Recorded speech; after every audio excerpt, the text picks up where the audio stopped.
कि चढ़ली जवानिया के रस चूल्हा में सुखावे लगला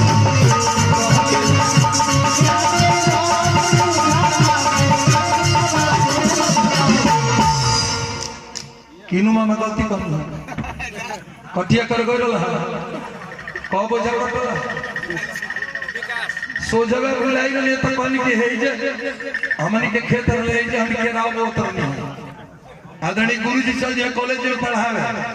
भैया चल जाए बनारस पढ़ नारायण मामा के कोनो काम में न रही तो नानी कहीं की जाए के जुतावा एक दिन पटवावे के कह देली खेत पाटे वाला हो हैं पश्चिम और मुंह चाहे पूर्व और खाल खेत पाटे वाला होई तो बड़का मामा से कहली कि हमारे से पार्टी ना तो कहले के बाकी इसको बेच दो हमारा कहले कि बेचाएगा नहीं जैसा रहेगा घरे रहेगा आई वह बतिया है किनु मामा तनी मनी ना काटेले कि चढ़ली जवानी नाके रस चूल्हा सुखावे लगला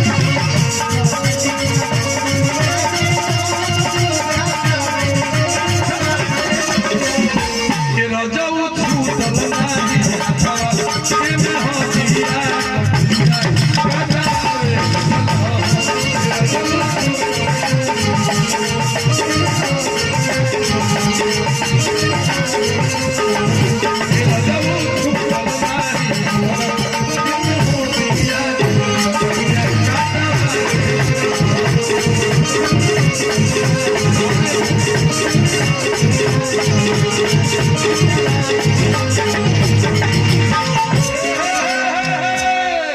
आदरणीय हमारे राजन पासवान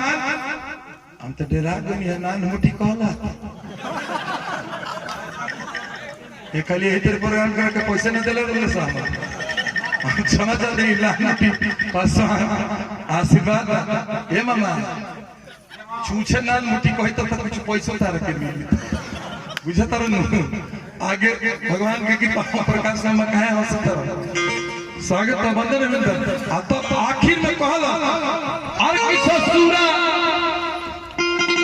अच्छा सुनी ना यहाँ के परिचय